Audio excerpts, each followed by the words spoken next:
Reiniciando os trabalhos, nós vamos fazer a leitura de mais uma psicografia que foi recebida também durante as outras edições de Fore Blue, do Dr. Otto Heinrich Warburg, a pedido da espiritualidade, para que isso seja divulgado e mostrado o que acontece no fórum e como as informações são atuais aqui. A Kátia vai fazer a leitura, então, e também alguns recados. Sim, primeiramente, gostaríamos de agradecer também a presença do Centro Espírita Luz e Vida de Presidente Getúlio. O pessoal está representando aí o Centro Espírita. Está sendo também colocado no mural lá a lista dos nomes presentes, tanto de sexta, na psicografia que veio de sexta, quanto da de sábado. Então, se vocês quiserem rever algum nome ou tirar foto para levar para alguém conhecido, tá? Vai ficar lá no salão exposto, no mural. Os nomes dos familiares que apareceram na psicografia. Ok. Na abertura do fórum, sexta-feira, foi lida uma psicografia, como o Júnior falou, a pedido da espiritualidade, do Otto Heinrich Warburg. E nesse livro, que está neste livro aqui, quem quiser adquirir, também está lá na livraria. E tem uma outra psicografia dele que nós vamos ler agora também. É um alerta para as mulheres. Quando a mulher toma inibidor de menstruação, ela passa a ter problemas de excesso de ferro. O sangue fica longe de alcalinizar-se, contribuindo assim para que o excesso de ferro suba para níveis altíssimos. No homem vai para o cérebro e para os movimentos. Na mulher, quando no final de sua encarnação, sente a arteriosclerose múltipla, entre outros males, que podem ser evitados pela menstruação, que é normal. Sangue faz parte da vida. Não pode ser interrompido esse ciclo natural. Otto Heinrich Warburg, psicofonia, recebida pelo médium Zé Araújo, no curso Identidade Eterna, da CI O Recanto do Saber, em 19 de julho de 2015. Apenas informando para aqueles que não estiveram ontem aqui, Dr. Otto Heinrich Warburg foi considerado o maior bioquímico do século XX, agraciado com o Prêmio Nobel de Medicina em 1931. Ele era judeu e foi poupado da morte durante o regime nazista por ser o maior estudioso do câncer na época.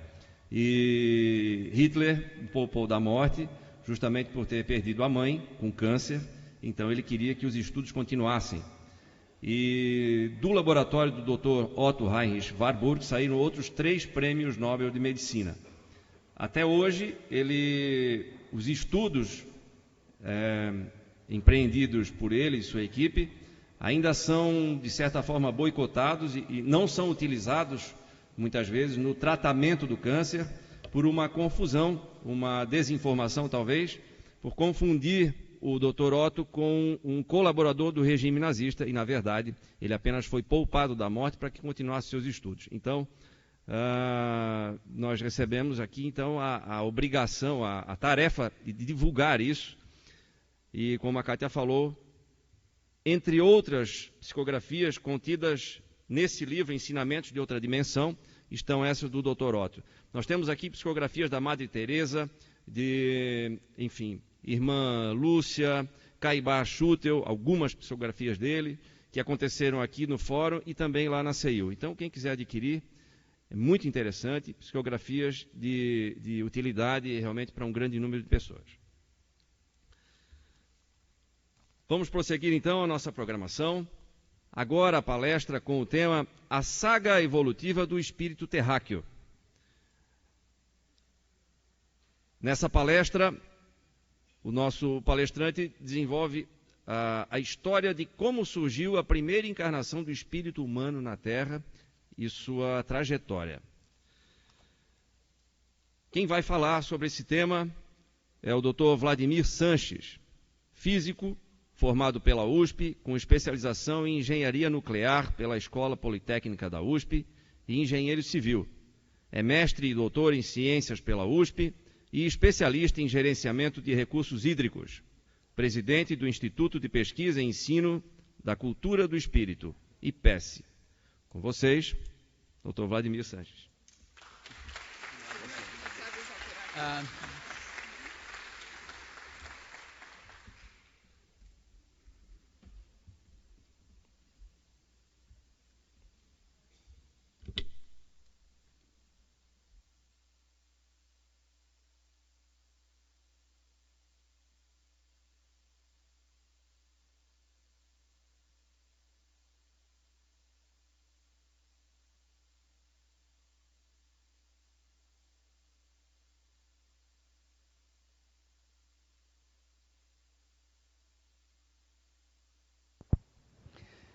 Bom dia, estamos de volta para contar hoje uma historinha de como surgiu a primeira encarnação de espírito na Terra e como eles se distribuíram pelo planeta como um todo, não? É mais uma narração e por isso a gente vai fazer num ritmo um pouco mais rápido, não? O universo surgiu há 13,8 bilhões de anos por meio de um evento chamado Big Bang, né? Todos nós já sabemos disso aí, que o universo nasceu de um ponto, de uma origem, através de uma grande explosão. O Sol, que faz parte do universo, se formou muito mais tarde, né? Numa nebulosa gasosa, pertencente à Via Láctea, há 4,8 bilhões de anos. Ou seja, o Sol é muito, muito mais novo do que o nosso universo, né? Então, primeiro surgiu o universo, depois surgiu a Via Láctea e, em seguida, o Sol. O Sistema Solar e a Terra vêm logo depois da formação da Via Láctea, e a Terra tem 4,6 bilhões de anos. Por que esses números? Esses números vão ser importantes, porque lá na frente a gente vai fazer algumas continhas aritméticas, não muito difíceis. Então, primeiro o universo, depois formam as galáxias, entre elas a Via Láctea, depois das galáxias, o nosso sistema solar, o Sol e os nossos planetas, tá? E aí estamos vendo todos eles. O Sol, Mercúrio, Vênus, Terra, Marte, Júpiter, Saturno, Urano, Netuno, e ainda lá no fundo o Plutão, que já foi caçado, não é mais planeta, não é um planetinha não.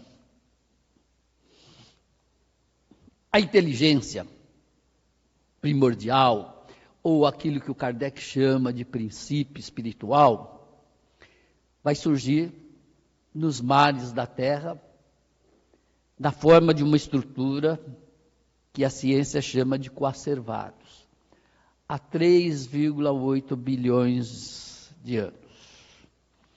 Então, a nossa inteligência, a inteligência primordial, ou aquilo que o Kardec chama de princípio espiritual, vai começar a se formar lá atrás, há 3,8 bilhões de anos. Então, nossa inteligência vai surgir devagarzinho, gradativamente, começando, como a gente diz, do zero, vai se modificando, vai se consolidando, vai se transformando gradativamente. Certo? Então, o que acontece? O que é um coacervado? Um coacervado é uma junção de moléculas que vai surgindo nas águas dos mares antigos, que não tinham a composição química que tem hoje. No início da Terra, os mares eram muito mais complexos do que são hoje, e muito mais rasos. Muito mais rasos. Então, primeiro surge uma estrutura que é protegida com uma camadinha cheia de moléculas aqui dentro.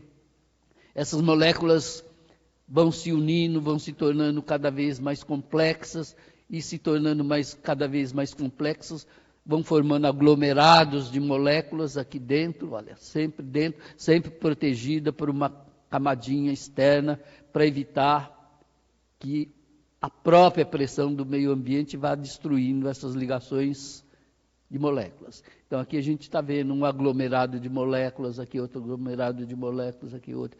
São esses aglomerados de moléculas, esses conjuntos de moléculas, que vão se unindo para formar a inteligência mais tarde. Então, é um processo muito, muito, muito lento, né? Que vai acontecendo gradativamente. Em outras palavras, a inteligência não nasce pronta, e nada nasce pronto. E o espírito também não nasce pronto. Ele vai sendo o quê? Formado gradativamente. Não, gradativamente.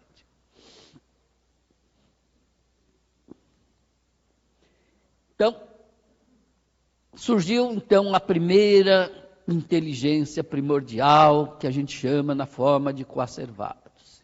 Esses coacervados foram evoluindo, até formar o quê? O primeiro ser unicelular, ser vivo constituído de uma única célula, que vão ser as bactérias chamadas unicelulares. Então, aí começa a surgir, da origem ao primeiro ser vivo na Terra, uma bactéria, é um ser vivo, não? De constituição bem simplesinha, mas já tendo inteligência, que já veio da sua base dos coacervados. Deu para entender isso? Ok? Então, quando surge a primeira bactéria unicelular, que são seres microscópicos, a gente não perceptível aos sentidos humanos, essas bactérias, elas já têm inteligência. E é interessante perceber que elas têm inteligência e também aprendem a ter medo. Medo de morrer. E como é que a gente percebeu isso? Não?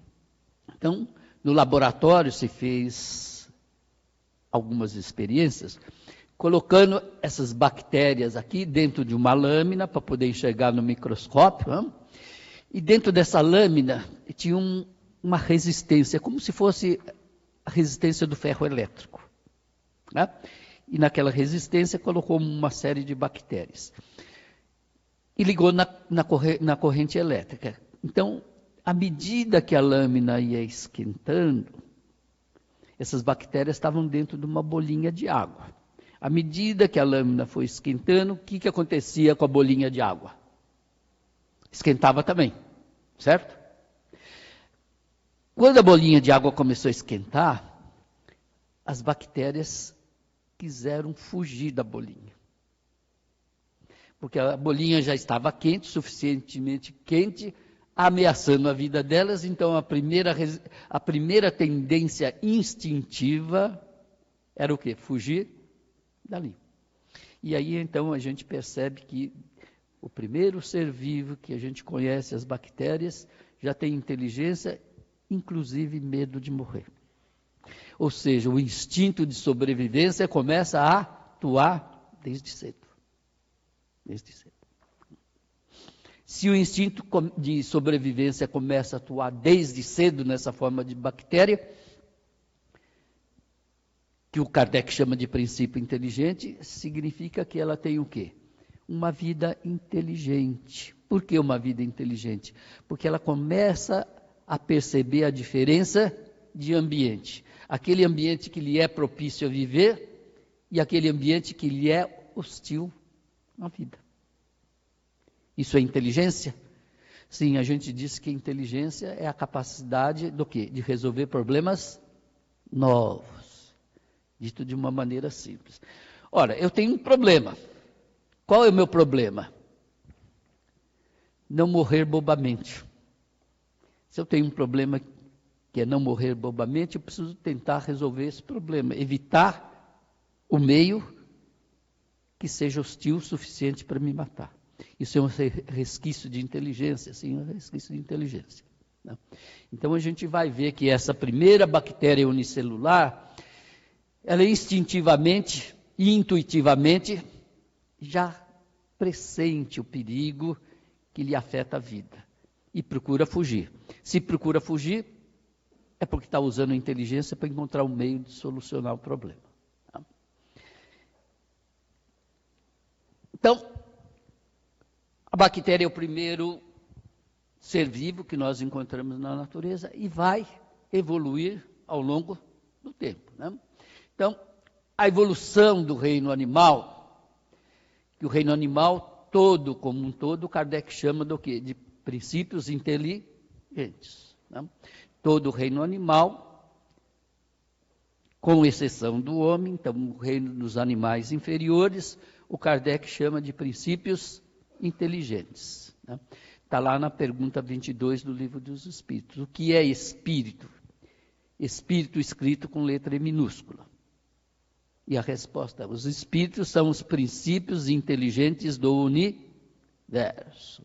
Então, esses princípios inteligentes, eles vão evoluindo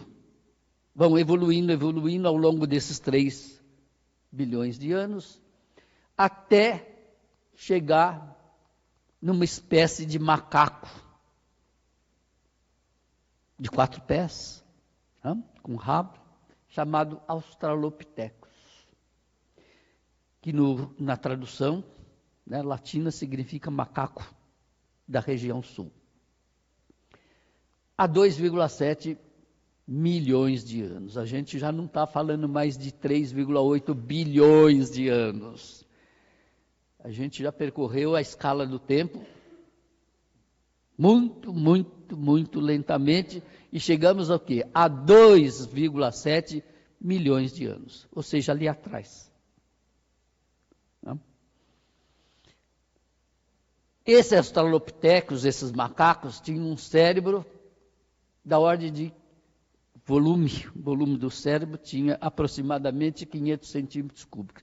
Ou seja, o tamanho do cérebro era a metade de uma caixinha de leite de 1 litro. Para a gente ter uma ideia. Isso dá 500 centímetros cúbicos. Né? Metade, meio litro. Então, se eu quiser ter uma referência do tamanho do cérebro desses primeiros macacos, é só lembrar da latinha de leite, cortar no meio, esse era o tamanho do cérebro deles. Né? E eles se chamavam, então, Australopithecus. Seria mais ou menos esse tipo de macaquinho. Aqui. Longe ainda da espécie humana? Sim, longe da espécie humana, mas já seres dotados do quê? De inteligência. De inteligência. Sobreviveram, conseguem se alimentar, conseguem se procriar, conseguem sobreviver por longo tempo, conseguem enfrentar os predadores. Tá? Então já são o quê? Princípios inteligentes dotados de um nível de inteligência mais e mais apurada. Vamos correndo ao longo do tempo e vamos ver que esses macaquinhos vão evoluir para um outro ser que se chama Homo habilis, ainda princípio inteligente, já bem mais novo, olha, passaram 700 milhões de anos, de 2,7 para 2,2, 500 milhões de anos, dotado de um cérebro já bem maior, de 500 centímetros cúbicos, uma massa volumétrica para 650 centímetros cúbicos, ou seja, o cérebro está aumentando. Deu para perceber que a bactéria não tinha cérebro? Mas os macaquinhos já têm cérebro. E esse Homo habilis já tem um cérebro maior. Então, ao longo do tempo, a gente vai percebendo que o cérebro vai aumentando. E se o cérebro vai aumentando a nossa capacidade do quê? De inteligência, de pensamento, de sobrevivência, de nos tornarmos mais e mais o quê? Especializados. Vamos nos tornando mais e mais especializados. Né? Então, esse já é o Homo habilis. Já tem o quê? Uma forma mais diferenciada, uma fisionomia mais diferenciada. Né? E a pergunta inicial é essa: por que eles são peludos, né? A resposta é fácil. Porque eles ainda não tinham inventado os cobertores, né? Precisavam de proteção. Então, a proteção contra o frio era o próprio pelo, era o cobertor natural. Ainda não tinha fábrica de lã naquela época. Então, a própria natureza vai dando cobertor, né? Cada um tem o cobertor que precisa para sobreviver ao frio. Então, nós chegamos no homo chamado Homo habilis. Esse Homo habilis vai evoluir também, certo? Vai evoluir e vai chegar num outro tipo de hominídeo, que a gente chama de Homo ergaster. O cérebro dele já passou de 650 centímetros para 850 centímetros. E aí nós já estamos só há 2 milhões de anos atrás. Já estamos só há 2 milhões de anos atrás. Ou seja, o tempo está correndo. Está correndo e está o quê? Modificando as estruturas corporais e as estruturas cerebrais. Certo? Elas estão se modificando. Também estão modificando o aspecto. Há diferença de aspecto entre o Homo habilis e o Homo ergaster? Já não estamos nos tornando mais simpáticos? Nós estamos nos tornando mais simpáticos, né? A natureza vai mudando a constituição, porque a Terra, que é um planeta vivo, também vai modificando as suas características. O clima vai se tornando mais ameno, as condições de sobrevivência vão se tornando mais fáceis. E então a gente vai mudando de características. Depois do Homo habilis, vem o Homo ergaster, e depois do Homo ergaster vem um outro espécime que se chama Homo erectus. Por que Homo erectus? Porque vai ser o primeiro desses espécimes que começa a andar firmemente com os 2 pés. Começa a andar com os 2 pés. E aí vem a questão, né? Será que é fácil andar com 2 pés?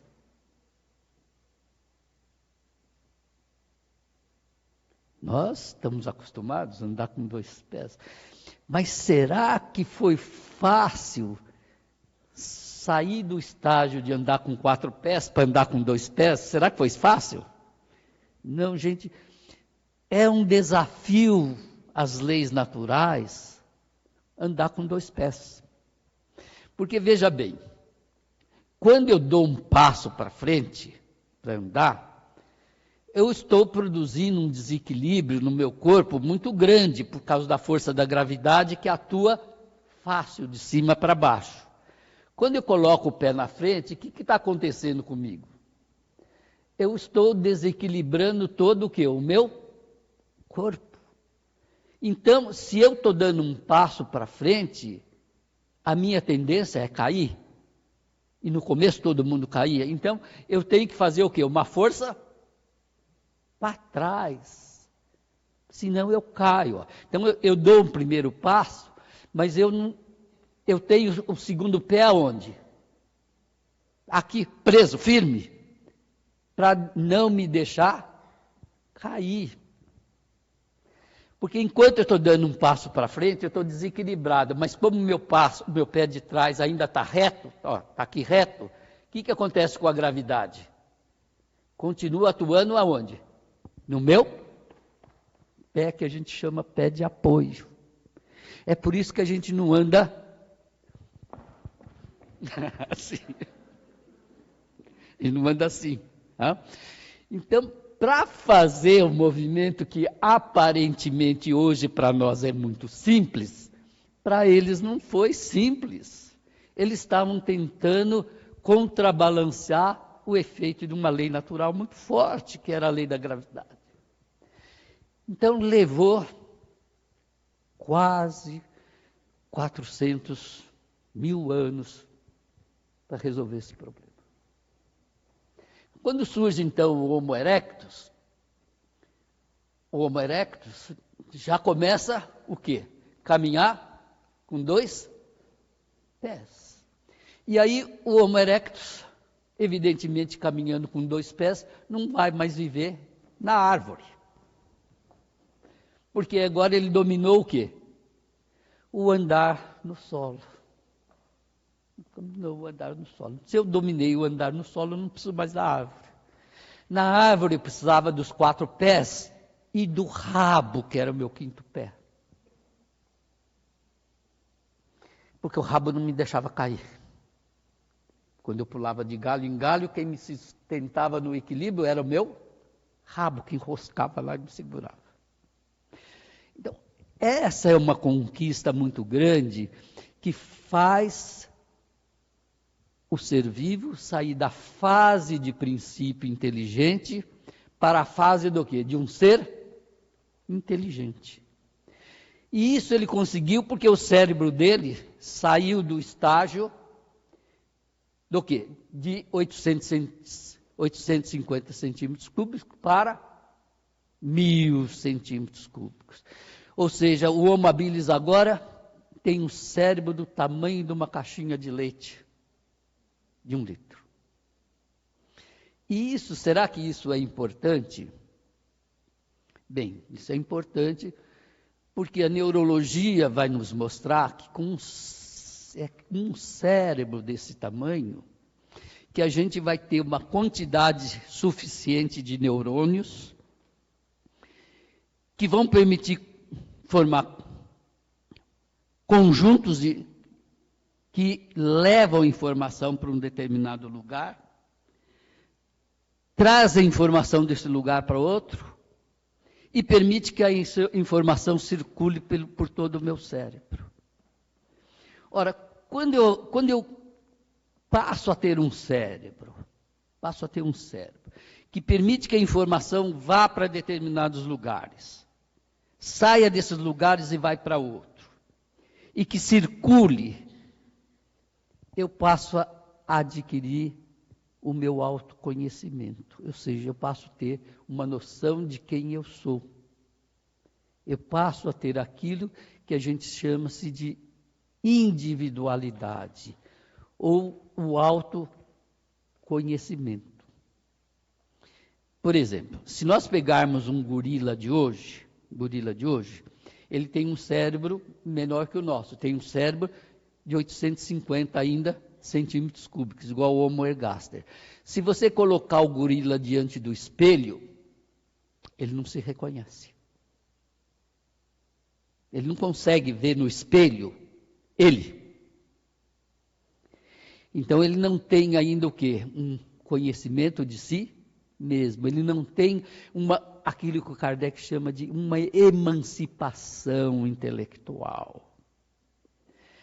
Mas o indivíduo com um cérebro de 1.000 centímetros cúbicos, obrigatoriamente já tem a noção de si mesmo, graças a esse tipo de formação de neurônios, né? Então, eu chego num estágio em que ando com 2 pés, tenho conhecimento de mim, tenho conhecimento de si mesmo, e mais ainda, começo a ter mais facilidade de comunicação, de entender, mesmo com uma linguagem primitiva, uma linguagem instintiva, não a linguagem nossa de hoje ainda, mas eles conseguem o quê? Comunicar entre si. Comunicar entre si. Então, esse é um marco básico para que o espírito possa encarnar pela primeira vez, o espírito humano. Ou seja, quando ele passa a ter inteligência suficiente para ter a emancipação intelectual. É aí então que o Kardec diz que o princípio espiritual, o princípio inteligente, evolui para um ser inteligente. A diferença de princípio inteligente para ser inteligente. Esse ser inteligente, Kardec chama de espírito, escrito com letra E maiúscula, diferenciando do espírito escrito com letra E minúscula, que está lá na questão 22. Essa aqui já passa a ser o espírito da questão 76, escrito com letra E maiúscula. O Senhor de si, aquele que anda com 2 pés, aquele que já é capaz de se identificar a si próprio. Então, a gente pode dizer, sem sombra de dúvida, de acordo com aquilo que está lá no Livro dos Espíritos, que a primeira encarnação do espírito humano vai acontecer quando ele atinge o estágio de Homo erectus. Isso aí é 2 milhões de anos. Então, há 2 milhões de anos atrás, começa a surgir o primeiro espírito terráqueo. E na classificação do Kardec, quem são os elementos que formam os primeiros espíritos terráqueos? Como é que eles se chamam? Espíritos impuros. Espíritos impuros. Aí vem a denominação de espíritos impuros, por quê? Porque são os primeiros. São os mais simples. Não? E são ainda o quê? Um elo de ligação direta entre o reino hominídeo e o reino animal inferior. Esse é o ponto de partida. Esse é o ponto de partida. É o elo de ligação entre os princípios inteligentes que formam os seres inferiores da natureza e o homem que vai se tornar um animal dito racional. Então, a partir do instante em que há essa separação entre o indivíduo considerado de um reino animal inferior para um reino animal superior, que é o racional, há a primeira encarnação do espírito humano na forma de espíritos chamados impuros. Né? O cérebro, então, de 1000 centímetros cúbicos de capacidade volumétrica, possui pools neuronais. O que são pools neuronais? São conjuntos de neurônios, né? Que formam circuitos chamados convergentes, ou seja, levam a informação para determinadas áreas do cérebro, divergentes, tiram informação de uma área, passa para outra área, e reverberativo, que vai dar origem à nossa memória, aos nossos primeiros sintomas de memória de longo prazo. Porque o circuito reverberativo faz a informação o quê? Circular. Fazendo a informação circular, eu vou poder me lembrar de coisas que aconteceu ontem, e a coisa que aconteceu anteontem. E será que a lembrança das coisas que me aconteceram no passado próximo ou remoto vão me ajudar a sobreviver? Vão me ajudar a sobreviver. Por isso que o Homo erectus é um marco muito importante no nosso desenvolvimento, ou seja, na origem do desenvolvimento espiritual. Ele começa a adquirir uma maneira de processar a informação, tá? Que até então nenhum outro seres vivos tinha. E isso é que nos vai tornar seres diferentes um dos outros, porque ao longo do tempo, cada um de nós vai ter uma habilidade diferente em manusear o quê? Essa informação. E a maneira de manusear essa informação é que vai nos tornar mais ou menos inteligentes. E aí a gente vai ver que a partir dos espíritos impuros vão surgir o quê? Toda aquela escadinha de espíritos. E aí, só para a gente ter uma ideia, os tamanhos dos cérebros. Olha como vai sendo diferente, está vendo, ao longo do tempo. Até chegar no nosso aqui, ó. E esse é um marco fundamental da nossa história. É o tamanho do nosso cérebro. Hoje o nosso cérebro não tem mais 1000 centímetros de capacidade volumétrica, já tem 1500. Olha, já melhoramos muito. Mas o primeiro Homo erectus ainda tinha o quê? 1000 centímetros cúbicos. Então nós estamos adiante do que fomos no passado? Sim. E podemos estar muito mais adiante no futuro? Sim. Então nossa tendência no futuro é que nosso cérebro cresça mais ainda? Sim. Não?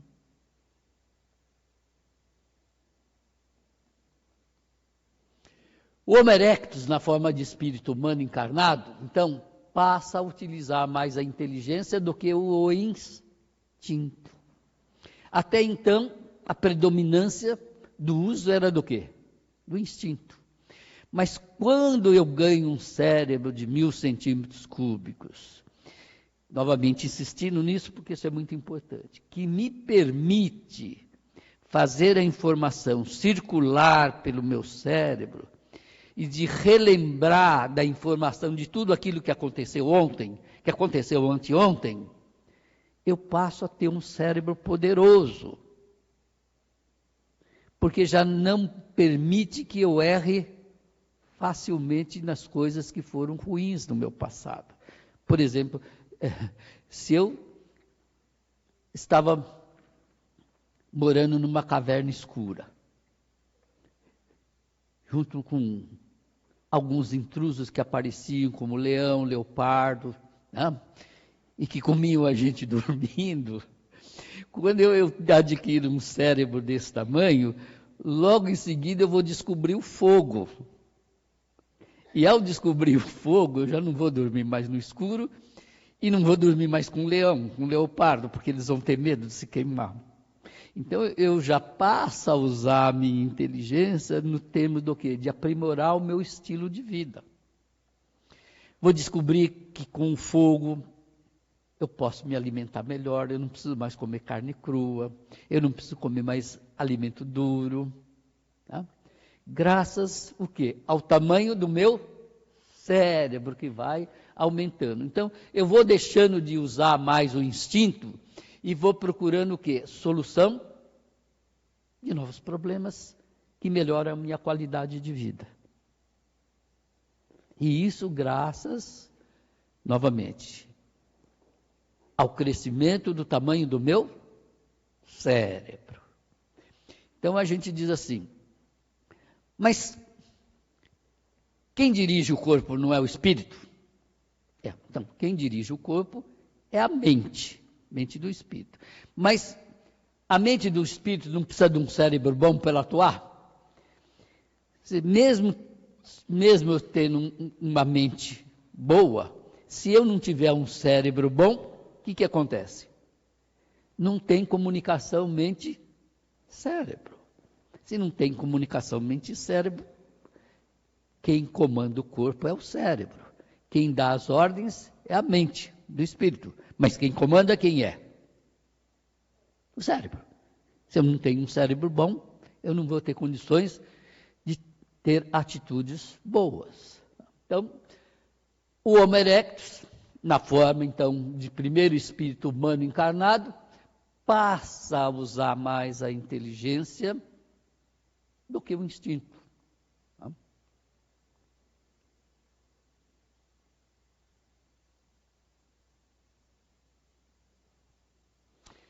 O Homo erectus, ele sobrevive durante 1,4 milhões de anos. Olha. O Homo erectus vai continuar existindo durante 1,4 milhões de anos. Bastante tempo. Bastante tempo, porque significa que agora que ele tem um cérebro de 1000 centímetros cúbicos, ele vai ter que se readaptar a um novo estilo de vida. E essa readaptação do estilo de vida numa terra hostil é lenta. Né? Então, o Homo erectus sobrevive durante 1,4 milhões de anos, permitindo a encarnação de outros tipos de espíritos que o Kardec chama de leviano, de impuros, levianos e pseudo-sábios. Então, essas três primeiras categorias de espíritos começam a surgir. E começam a surgir em função do quê? Do processo reencarnatório. É o processo reencarnatório que vai criando o quê? Novas classes de espíritos. Então, durante algum tempo, eu só vou ter na Terra espíritos impuros, levianos, pseudo-sábios. Da onde surgiu? Lembra que os impuros surgiram com o Homo erectus, não foi isso? O Homo erectus evoluiu gradativamente, mas ainda continua sendo Homo erectus. E as encarnações que vão acontecendo vão permitindo o quê? Que apareçam espíritos mais evoluídos. Qual o espírito mais evoluído que vai surgir depois do impuro? O leviano, essa nomenclatura do Kardec. Depois aqueles levianos vão evoluir para quê? Pseudo-sábios. Por que pseudo-sábios? Porque é o nível de conhecimento que aquele cérebro permite. A natureza não dá salto. E aí, a gente vai ver então que eu continuo tendo na Terra simplesmente o quê? Espíritos impuros, levianos e pseudo-sábios. Todos eles vivendo na África ainda. Todos eles vivendo ainda na África. Então, onde é que aconteceu a primeira encarnação do espírito humano? Na África. Ficamos lá muito tempo? Muito tempo. A gente viu que 1,8 milhões de anos. Será que foi fácil sair daqui da África e para o resto do mundo? Será que foi fácil? Não. Foi extremamente difícil, mesmo porque não tinha avião, não tinha barco. Só se fazia o quê? Caminhava a pé. Então, é uma mudança muito lenta. Você vai andando a pé, por um continente. Você estava aqui, você vai andando em direção ao norte. Vai levar muito tempo? Tempo vai levar. 1.400.000 anos. Então, essa história de como o homem sai daqui para lá é muito complexa. Parece ser tão simples. Mas eu tenho que atravessar, olha, aqui no meio tem lagos, tem rios.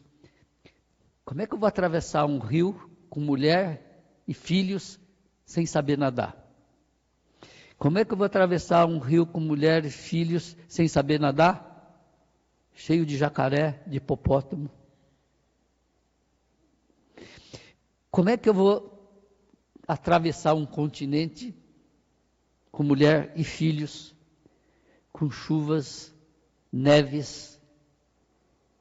É uma epopeia terrível. Que a sobrevivência só ocorre em função do quê? Do nível de inteligência que vai me permitindo adaptação que ao meio hostil. Eu vou criando meios para poder vencer esses obstáculos. Mas quando eu chego diante de um rio largo, não consigo atravessar, eu paro. Paro por muito, muito tempo até descobrir que se eu montar num pedaço de madeira, eu consigo atravessar o rio. Mas até eu perceber isso, precisou do quê? E muito, muito tempo. Não? Imagina um rio do tamanho do Itajaí. Será que nós hoje conseguimos, assim, de peito aberto, atravessar o Itajaí, sem barco, sem nada? Alguém tem vontade de atravessar para o outro lado? Tem? Por que não tem vontade? Porque a gente sabe que existe o que? Um risco de morte, morrer no meio do caminho. E isso levou, como eu disse, tempos e tempos, essa saga, essa história do espírito humano, impuros, levianos e pseudo-sábios, que ainda são os mais atrasados em inteligência, saírem daqui para chegar na Europa, é uma epopeia longa. E mais ainda, sair da Europa para chegar na América, onde nós estamos aqui, é outra epopeia maior ainda, né? O Homo erectus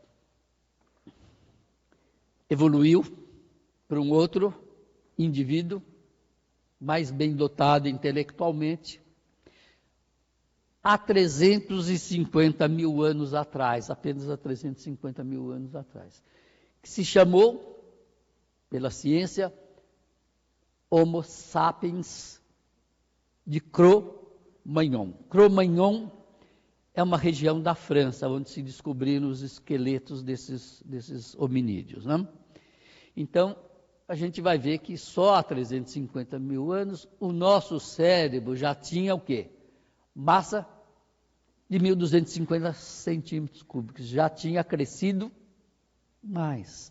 Então, a nossa capacidade intelectual estava o quê? Mais desenvolvida. Mais desenvolvida. E já permitia o quê? Enfrentar problemas novos e mais complexos. Não? Então, a partir de 350 mil anos, o hominídeo se integra nas primeiras regiões europeias próximas da África, na Índia e na China, que estavam próximas. Então, vai começando a haver uma imigração. É importante lembrar também que nessa época, o mar não era como é hoje. Então, nessa época, eu tinha mares mais rasos, com marés mais calmas, porque o volume de água era menor. E isso, de certo modo, com profundidades menores e águas mais calmas, foi permitido passar mais facilmente pelos rios e pelos lagos. Então, o Homo erectus vai evoluir para Homo sapiens há 350 mil anos, que se tornou o homem de Cro-Magnon, com um cérebro de 1.250 centímetros cúbicos. Agora, parte vivendo na Europa, parte vivendo na Ásia e parte continuando a viver na África. Então, antes nós vivíamos só na África. E aí a pergunta é a seguinte: por que a África? Por vários motivos. Primeiro, que a África de hoje não era igual à África do passado. A África do passado tinha muitas florestas que hoje não tem. A África do passado e a África de hoje, mas a gente está falando do passado, uma grande parte dela está na linha do Equador. Na linha do Equador não tem grande variação de temperatura. A temperatura é mais ou menos igual no verão e no inverno. Será que para quem não tinha casa e não tinha cobertor, essa é uma região boa para se desenvolver? Sim, essa era uma região boa. Porque se eu vivo num lugar, num clima que não tem as grandes diferenças de temperatura, no inverno para o verão, o meu corpo cria o quê? Mais resistências à sobrevivência. É por isso que a gente nasceu na África. Tá? Agora, com o tempo, com o desenvolvimento da nossa inteligência, nós vamos aprender a viver em outros lugares. E aí é o desafio que nós vamos fazendo para ir para outros lugares. Tá? Aí veja o nosso salto inicial. Saímos daqui, da região do Equador, uma região gostosa, quentinha, que não oferecia grandes perigos para a diferença de temperatura, e vamos passar, olha, por várias e várias partes da Terra.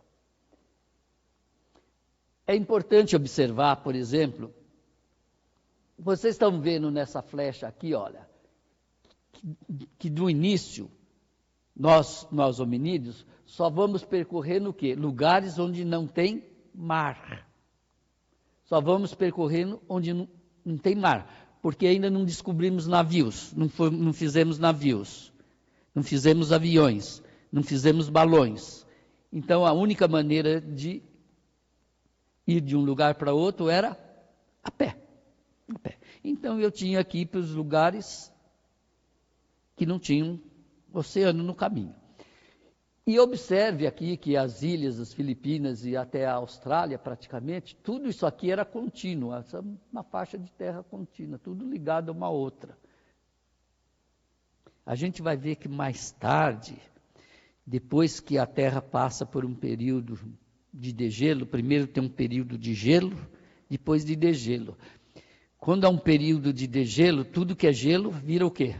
Derretendo. Vira água. Ao virar água, essa água vai para onde? Para onde? Para o mar. O que vai acontecer com o mar? Vai subir, vai mudar. Vai mudar. Mas antes que mude muito, a gente vai caminhando.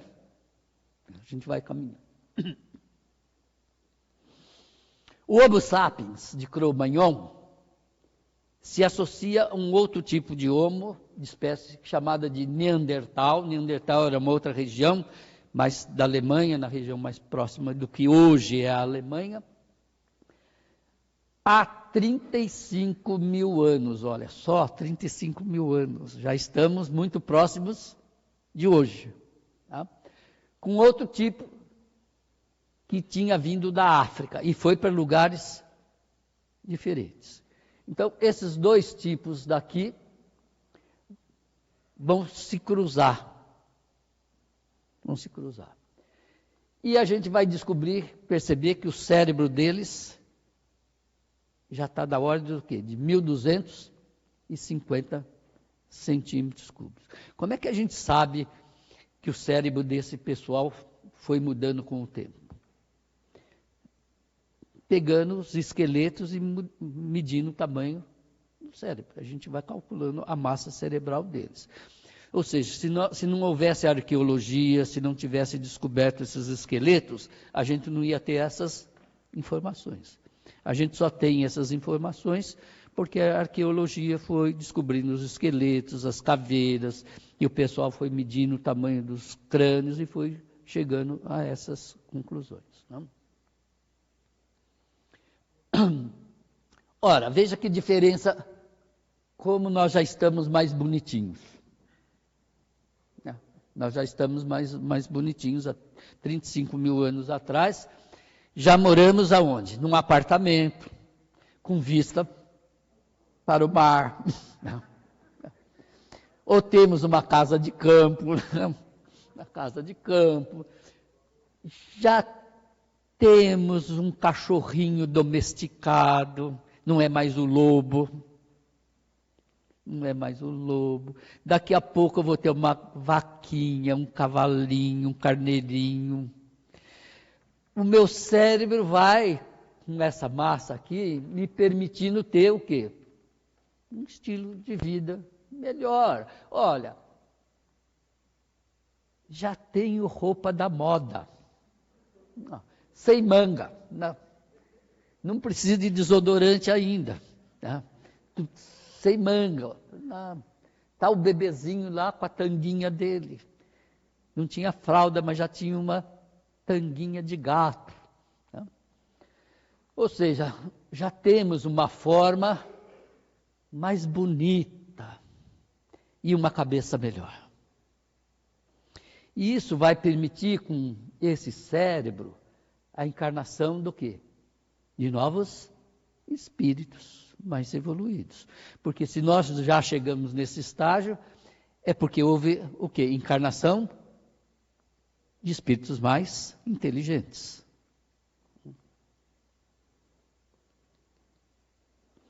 O Homo sapiens de Cro-Magnon e de Neandertal permite, então, a encarnação dos espíritos chamados por Kardec de neutros e batedores. Num mundo espiritual, não mais considerado mundo primitivo, mas um mundo chamado de emergente ou transitório. Eu prefiro a expressão emergente do que transitório, embora Kardec chame desses dois nomes, de mundos transitórios ou emergentes.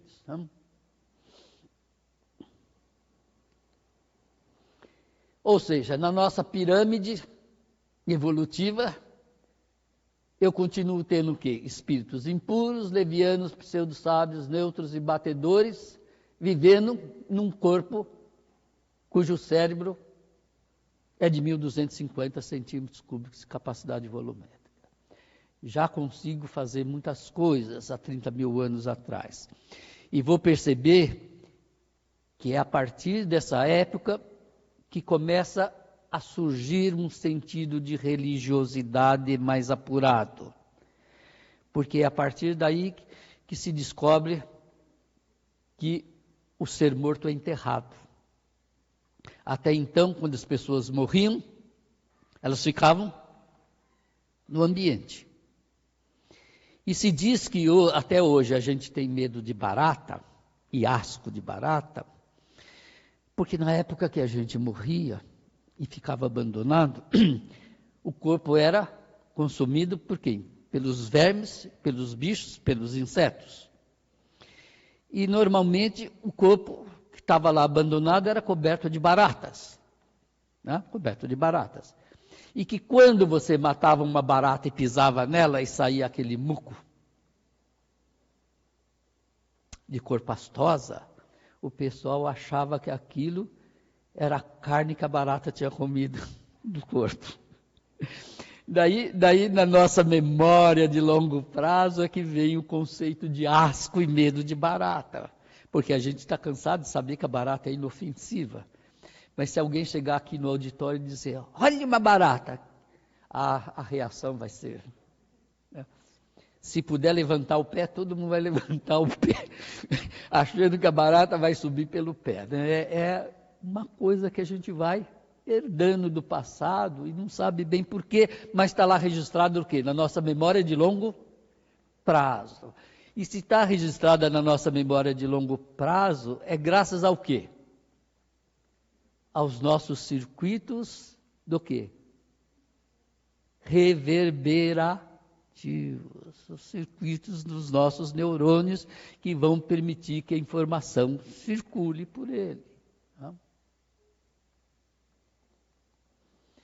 O Homo sapiens de Neandertal, ele habita a Europa, a Ásia e a Índia agora. Já estamos o quê? Nos diversificando. Se estamos nos diversificando, indo para climas diferentes, em situações diferentes, vamos mudando a nossa estrutura de corpo. Não somos mais de coloração negra. Vamos tornando o quê? Num clima frio, pouco sol, vamos nos tornando o quê? Brancos. Vamos nos tornando brancos, cada vez mais brancos.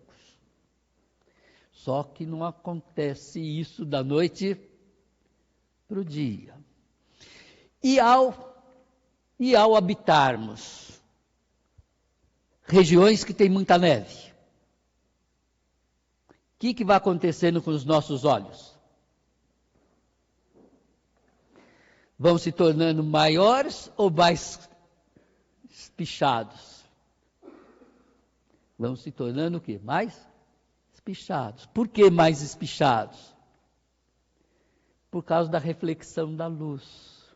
Para não entrar uma quantidade excessiva de luz nos meus olhos. E assim a gente vai se diferenciando.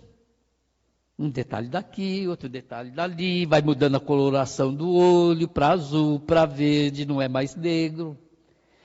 Porque eu preciso de um olho negro quando eu preciso absorver muita energia calorífica. Mas se eu vou para um lugar frio, eu não preciso de tanta energia calorífica, meu olho vai fechando, vai se tornando mais colorido. E as coisas vão mudando lentamente. E vamos nos tornando o quê? Cada vez mais diferentes. Cada vez mais diferentes. Olha nós aqui, ó. Agora já. 30 mil anos. Aonde estamos? Já estamos espalhados. Já estamos espalhados. Quem ficou aqui pela África ficou com o mesmo biotipo. Porque não mudaram as condições climáticas. Mas quem foi para cá, para as regiões mais frias, foi o quê? Mudando. Foram mudando. E aí a gente vai vendo que os europeus vão se tornando, os chamados europeus, vão se tornando diferentes dos chamados africanos. Porque vão enfrentando novos climas, novas condições de vida e vão mudando a sua estrutura física e corporal. Vão mudando. O Homo sapiens de Neandertal, que a gente viu, evoluiu então para um outro estágio chamado Homo sapiens sapiens, que somos nós atuais. Homo sapiens sapiens. Há 30 mil anos, ou seja, ontem, na escala do nosso tempo, né? Ontem. Dotado de um cérebro nosso, agora atual, de 1.500 centímetros cúbicos. Ou seja, o nosso cérebro é uma latinha e meia de leite. Que a gente vê lá no supermercado, uma caixinha e meia. Veja, quando surgiu o primeiro Homo, ela tinha o quê? Meio litro. Já temos 1,5 litro de cérebro. Não é? Permitindo então a encarnação dos espíritos chamados o quê? De segunda ordem, cujo nome Kardec dá de benevolentes e sábios. Iniciando aquilo que Kardec também chama de mundo de expiação e provas, que é o nosso mundo atual. O nosso mundo atual. Então, se hoje nós pegarmos a nossa pirâmide evolutiva, nós já vamos ter o quê? 7 classes de espíritos. Continuamos tendo os impuros, levianos, pseudo-sábios e neutros e batedores, que eram todos espíritos de terceira ordem. Ganhamos 2 ordens mais, benevolentes e sábios, e fechamos a estrutura espiritual da Terra, nessas 7 classes. Então, hoje a nossa máxima hierarquia de espíritos, segundo a literatura espírita brasileira, André Luiz, é de espíritos sábios. Se a máxima hierarquia nossa é de espíritos sábios, a base ainda continua sendo o quê? De espíritos impuros. O único referencial que nós temos sobre o número de espíritos na Terra é dada pelo livro chamado Roteiro, ditado pelo André Luiz, escrito pelo Chico Xavier, dizendo lá no capítulo 9, que se chama o Grande Educandário, que a Terra forma um sistema fechado de 22 bilhões de espíritos. Forma um sistema fechado de 22 bilhões de espíritos. Para a gente detalhar isso, eu não tenho tempo para detalhar, eu só estou dando uma citada porque eu preciso de muitos e muitos argumentos para mostrar isso para vocês, e eu, infelizmente, não tenho esse tempo. Mas então, o que eu posso dizer é que hoje, baseado na distribuição da população na Terra, feita pela ONU, dividindo a população da Terra em classes sociais e intelectuais, eu tenho uma pirâmide. E essa pirâmide pode ser usada como um referencial pelo espírito, porque se eu tenho uma população humana, segundo Kardec, os seres humanos são o quê? Espíritos encarnados, não é isso? Os seres humanos, nós não somos espíritos encarnados. Então, se eu tenho um dado que diz respeito à população humana, esse dado diz respeito à população encarnada, é isso? É isso. Então, baseado nessa distribuição que a ONU tem da população humana, eu posso enquadrar essas 7 classes e distribuí-las como espíritos. Então, a gente vai ver que 30% da população humana está num grau de pobreza muito baixo e de um nível de escolaridade muito baixo. Ora, se eu tenho um nível de pobreza muito baixo e um nível de escolaridade muito baixo, em que nível de espíritos eu tenho para esse pessoal? Os espíritos mais inferiores da escala, concorda? Então, essa classificação da ONU eu trago para a minha classificação espiritual. E vou ver então que 30% da população encarnada são de espíritos o quê? Impuros. Impuros. E, segundo a própria ONU, só 1% da população da Terra tem nível social e intelectual elevado. Isso faz só 1% dela. Ora, se eu tenho a máxima hierarquia de espíritos na Terra como espíritos sábios, quem é esse 1% de encarnados? Quem é? Que tipo de espírito? Sábio. Sabe? Dá para entender essa correlação? Então, a minha base continua sendo o quê? Impuros. E a pico da minha pirâmide são os dos sábios, que é a máxima hierarquia. E 1%. E todo mundo diz assim, puxa, mas 1% é muito pouco. Mas é 1% hoje de 7 bilhões e 200 milhões. Não é tão pouco assim. Será que esse 1% de 7 bilhões é 700 milhões? É isso. É muito pouco. Se eu pegar toda a distribuição dessa população inteligente para a Terra, incluindo os grandes cientistas, os médios e os pequenos cientistas, eu não vou ter esse número. Tem esse número. Então, a estatística bate com esses dados. Assim.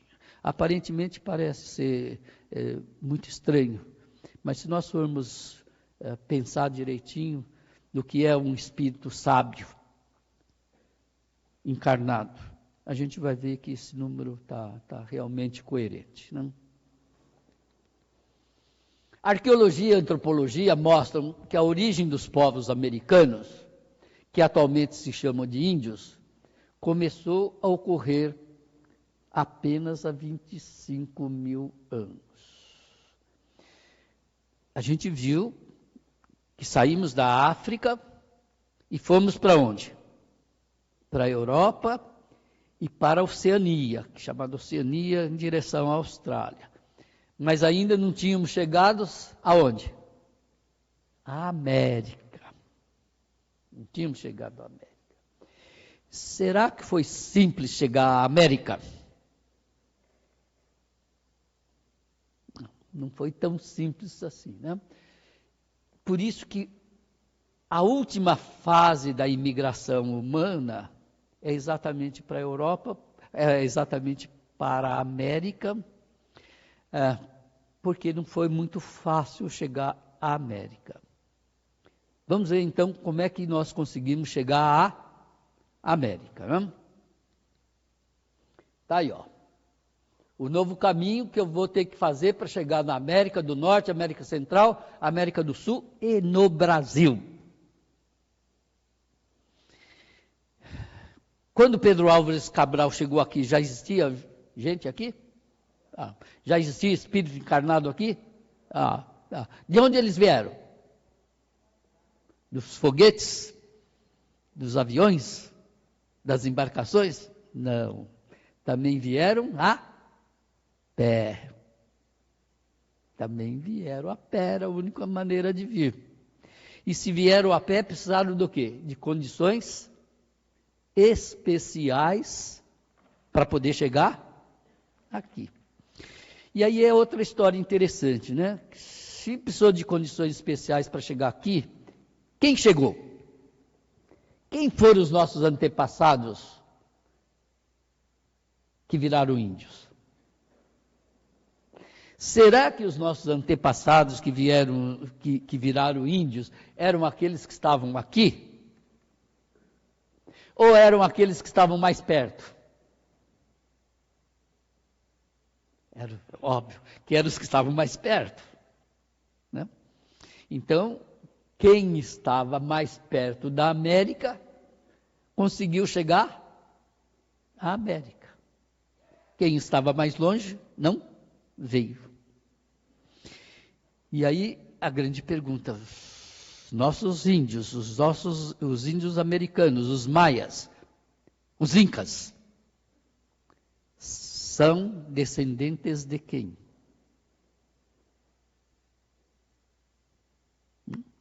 Vamos ver de quem que eles são descendentes. E aí vem a historinha, né, da segregação racial. Tem um americano que chega para o negro e diz assim: vai embora para a África, né? Aqui não é o seu lugar. Aí ele chega e diz para o mexicano: te manda para o México. Quando ele chega para o índio, ele não pode falar para o índio, se manda. Por quê? Porque o índio era o dono da terra. A terra não era dele, a terra era do próprio índio, né? Essa é uma historinha para a gente ver a moral da segregação. Nós viemos para um lugar que já tinha dono.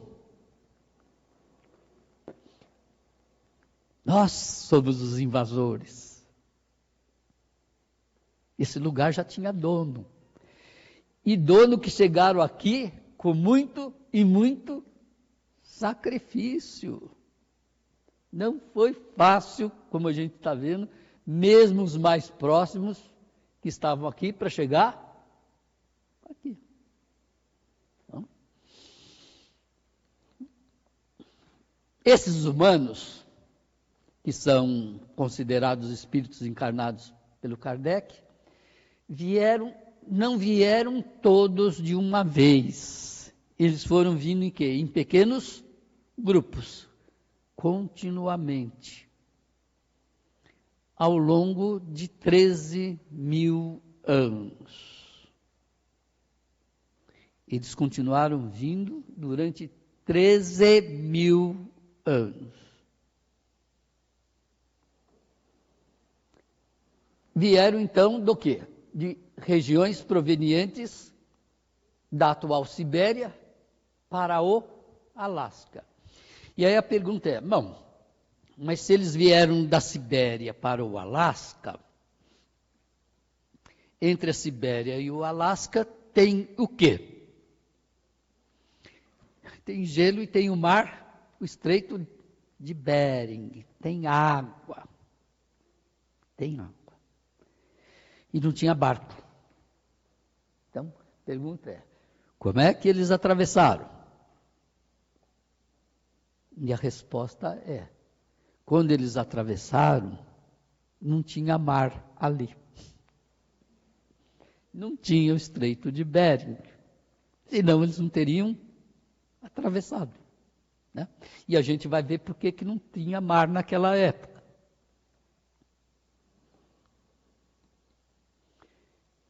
Veja, essa era a terra naquela época. A Ásia estava ligada ao Canadá, por um estreito que se chamava Beríngia. Beríngia era uma faixa de terra que ligava ainda o continente asiático ao continente americano. Eles estavam ligados. Então eu tinha o quê? Uma faixa natural de terra para poder atravessar. Veja, eu tenho um mar de um lado, tenho um mar do outro lado. Esse caminho durou 13.000 13 milhões de anos, aliás, 13 mil anos. Ficou aberto. Enquanto ele ficou aberto, o pessoal veio vindo para onde? Para cá. Primeiro para o Canadá, depois, como o Canadá estava um pouco frio, eles resolveram procurar o quê? Um clima mais quente. Foram descendo na região do Equador. E com isso chegaram na América Central, depois chegaram no Brasil, e depois chegaram na Argentina, região da Argentina e do Chile. Então foi um caminhar lento. Né? Lento.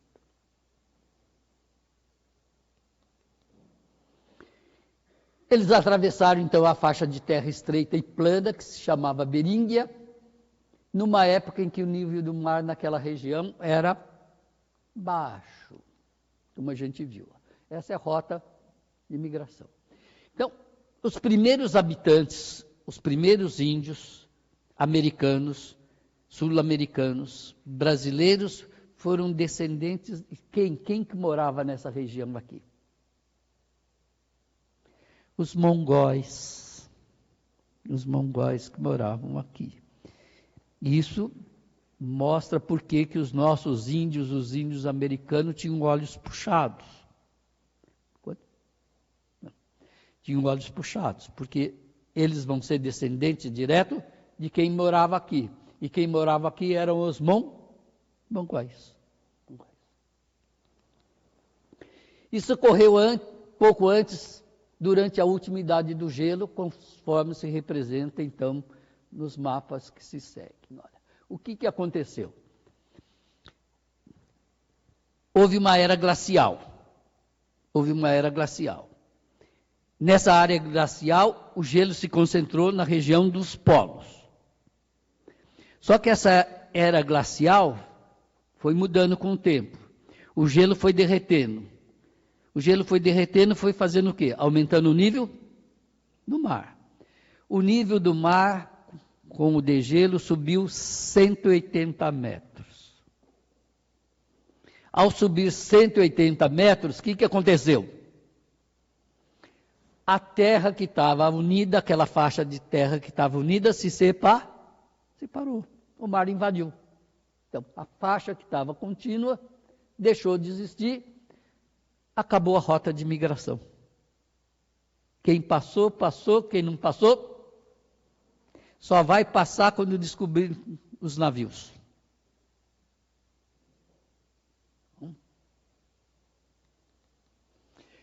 Durante 15 mil anos, os caçadores-coletores, que eram agora os novos habitantes do continente, foram atravessando a pé sucessivamente esse trecho que levava o continente asiático à América.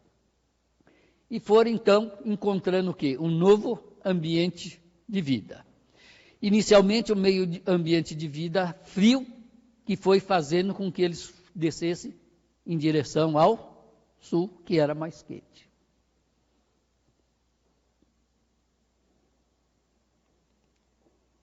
Quando o nível de água do mar subiu 180 metros e atingiu o seu nível atual, separou a Sibéria da América, criando um estreito de Bering que interrompeu o fluxo migratório. Então, isso é que é hoje. Tá? Então, hoje não permite mais andar a pé daqui para cá. Mas há 25 mil anos, quando começou, o fluxo era possível. As correntes migratórias de caçadores-coletores foram constituídas por grupos étnicos distintos. Ou seja, em 12 mil anos, vai mudando a etnia das pessoas? Vai mudando a etnia. Né? Se muda a cada 10 anos, a gente está mudando, imagina 12 mil anos. Não?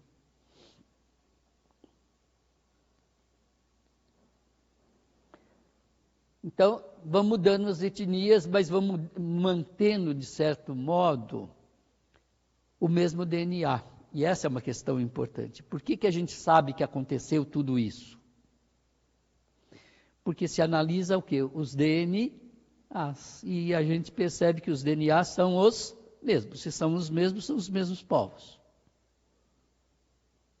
Então, é através do estudo do DNA que nós vamos identificando os grupos migratórios. Não?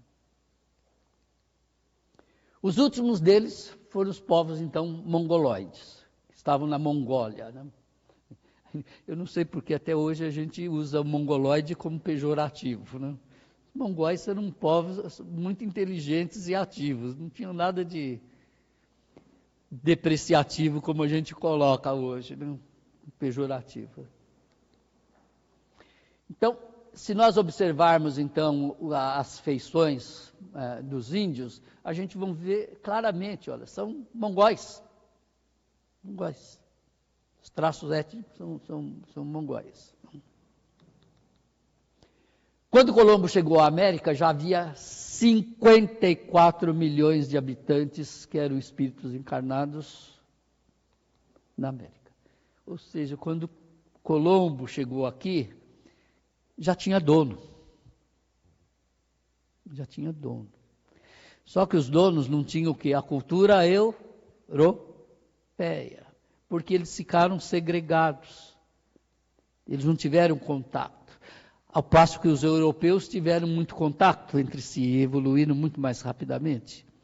Então a gente percebe que uma das condições fundamentais para o desenvolvimento é o contato entre os seres humanos de diferentes o quê? Etnias. Mas não se sabe porque também surgiu na cabeça de alguns aí a ideia de que a gente tem que segregar para formar uma raça pura.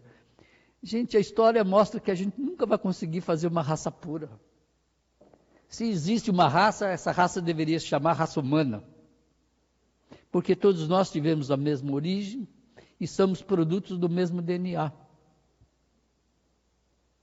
Somos produtos do mesmo DNA, mas ainda temos baita preconceitos, né, que é pertinente ao nosso nível de inteligência socializada, digamos assim, né?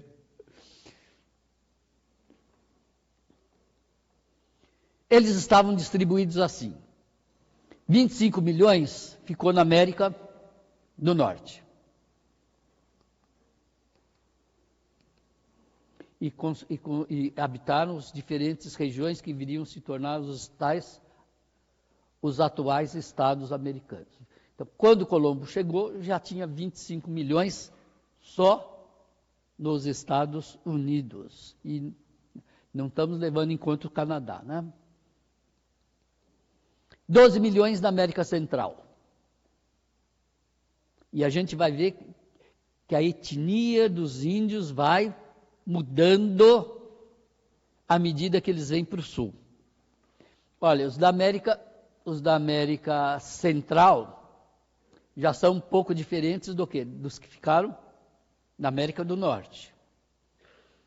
E 17 milhões na América do Sul.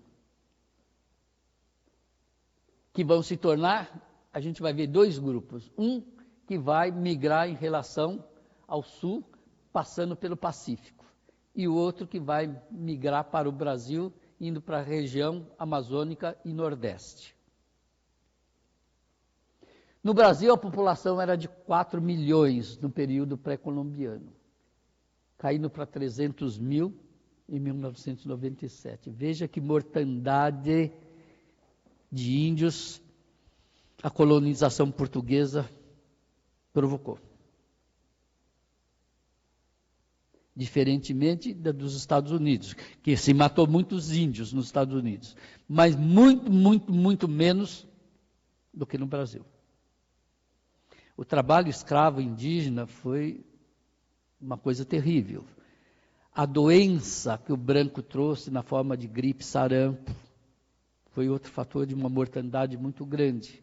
Então, aqueles que não morreram como escravos, morreram pela doença dos brancos, que eles não estavam imunizados.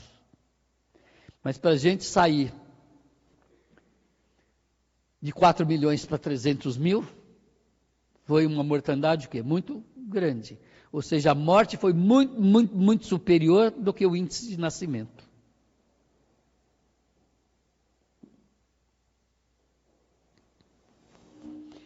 E os nossos índios a etnia, a configuração, a forma corporal, já que é diferente dos outros índios da América Central e dos índios americanos.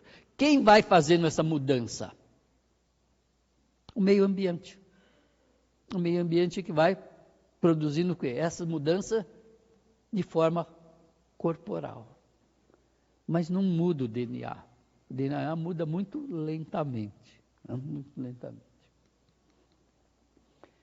A imigração de 54 milhões de Homo sapiens sapiens, que eram espíritos encarnados, para a América, foi acompanhada de desencarnados? Foi? Ou só vieram os encarnados? Onde tem encarnado, tem desencarnado. Ou seja, veio uma população com esses 54 milhões de encarnados, uma população de desencarnados, que a gente não sabe bem o número deles, mas que vieram. Vieram, sim. Não? Vieram. Então, não só os encarnados vieram, mas também os desencarnados vieram e chegaram à América, chegaram ao Brasil. Da mesma maneira. E aí a gente tem essa escala de evolução. Né? Essa escala é mais antiga. A descoberta do Homo erectus é mais nova, de 4 anos. O Homo ergaster não aparece aqui nesse desenho. Aqui a gente tem a escala da evolução. Do Australopithecus, desculpa,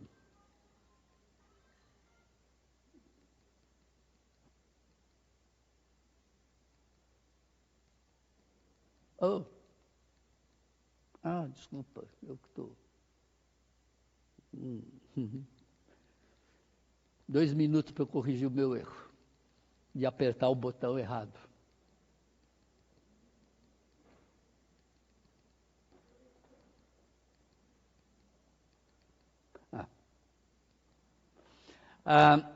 Aqui nós temos o Australopithecus, que é considerado ainda um princípio inteligente, o Homo habilis, um princípio inteligente. Entre o Homo habilis e o Homo erectus apareceu o Homo ergaster, aquele que eu falei, né?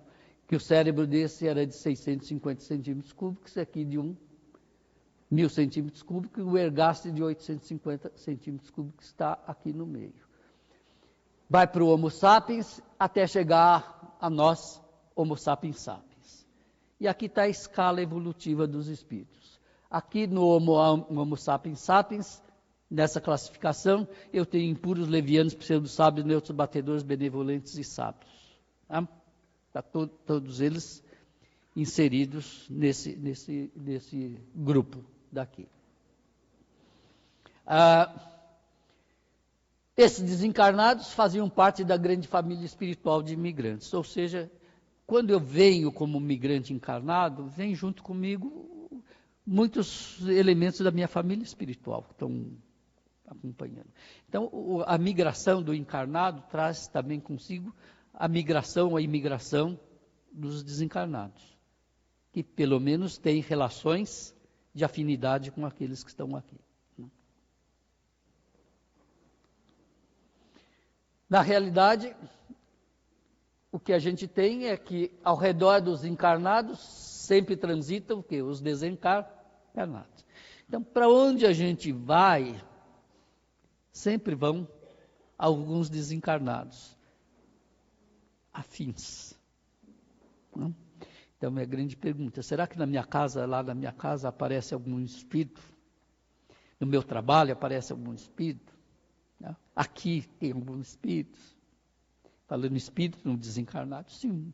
Onde tem o encarnado, tem o desencarnado. Mas não significa necessariamente que a gente só se comunica com aqueles que estão próximos. Porque o pensamento é transportado por uma onda eletromagnética a grandes distâncias. A gente pode estar aqui falando com um espírito que está na Alemanha, no Japão, qualquer outro lugar. Não existe impedimento para comunicação. Se eu pegar, por exemplo, o meu celular agora aqui e quiser falar com a minha filha que está nos Estados Unidos, basta dar um clique. Eu falo com ela imediatamente. Mas eu estou aqui, ela está lá. Mas a onda que sai daqui e vai lá é que leva a informação. Da mesma maneira, os meus pensamentos são transportados por ondas. E essas ondas se propagam com a velocidade da luz, independentemente da frequência. Por isso que se permite a comunicação mediúnica a grande distância, sem grandes problemas, né? O grande problema da comunicação não é a distância, da comunicação mediúnica, não é a distância. O grande problema da comunicação mediúnica é a decodificação da informação. Esse é o grande problema. É saber decodificar bem a informação, só isso.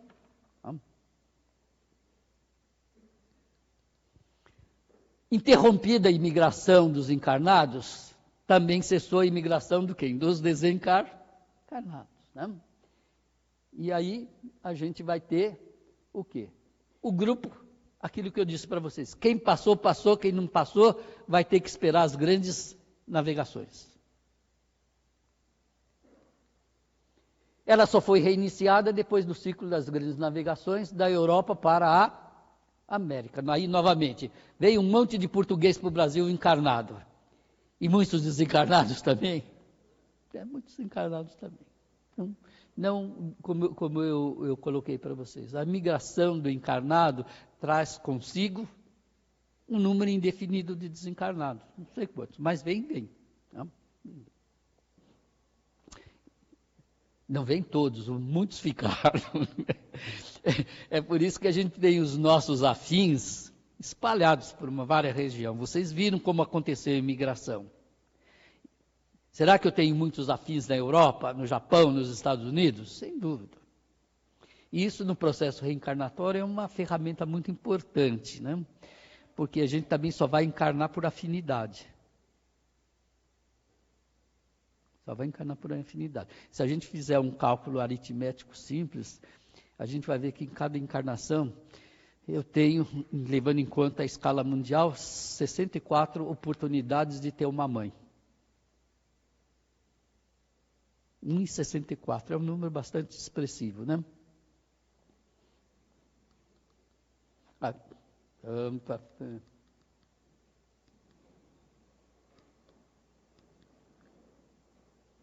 Acabou.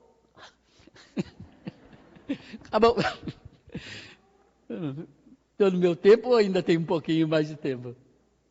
Tem um pouquinho?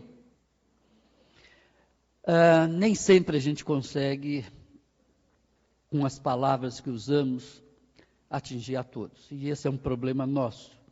E o Kardec bem diz que a gente não se entende pelas palavras, mas isso é universal.